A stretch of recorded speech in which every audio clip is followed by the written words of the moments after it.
नमस्कार, आप देख रहे हैं बिहार तक। मैं हूं आपके साथ सुकन्या सिंह। एक तरफ तो एनडीए में ज्यादा संख्या में घटक दल है और ऐसे में सबको खुश करना एनडीए के लिए मुश्किल होता जा रहा है। इसी को ध्यान में रखकर महागठबंधन ने एक सटीक फॉर्मूला निकाला है। महागठबंधन अब सीट शेयरिंग का फाइनल फॉर्मूला एक मुश्त नहीं बल्कि किश्तों में अनाउंस करने वाला है। हमारे जो सूत्र बता रहे हैं उसके अनुसार महागठबंधन के सीट शेयरिंग का फॉर्मूला जो बिहार के 40 लोकसभा सीट है उसके लिए फेज वाइज होगा।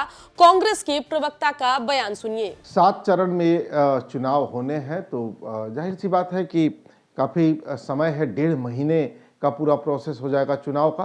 तो हम भी चरणबद्ध तरीके से ही अपने उम्मीदवारों के नाम की घोषणा करेंगे। पहले चरण के उम्मीदवारों के चयन की प्रक्रिया अंतिम चरण में है और बहुत जल्दी ही पहले चरण के लिए उम्मीदवारों की घोषणा कर दी जाएगी।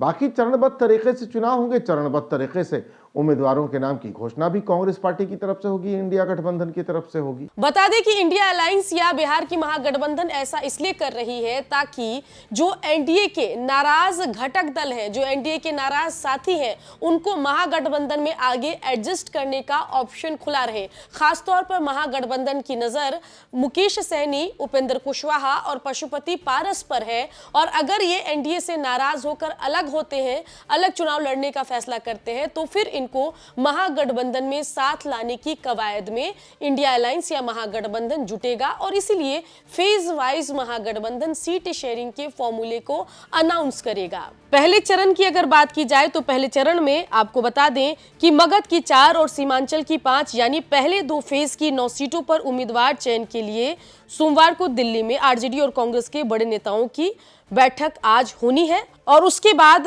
तय होते ही औरंगाबाद, गया, नवादा, जमुई, किशनगंज, कटिहार, पूर्णिया, भागलपुर और बांका सीटों का चुनाव जो पहले 2 फेज में अप्रैल में होगा, उन सीटों पर उम्मीदवारों का मामला सबसे पहले सलटाया जाएगा और इन सीटों पर जो है सीट शेयरिंग का फॉर्मूला पहली किश्त में अनाउंस होगा। तो अब तक आपने किश्त या ईएमआई में लोन पे किया होगा, गाड़ी खरीदी होगी, लेकिन अब सीट शेयरिंग का फॉर्मूला भी महागठबंधन या इंडिया अलायंस की तरफ से किश्तों में सामने आने वाला है। पहली किश्त का हम इंतजार कर रहे हैं, देखना होगा सीट शेयरिंग के फाइनल फॉर्मूले की पहली किश्त महागठबंधन कब अनाउंस करता है। बिहार की खबरों के लिए आप बने रहिए, देखते रहिए बिहार तक।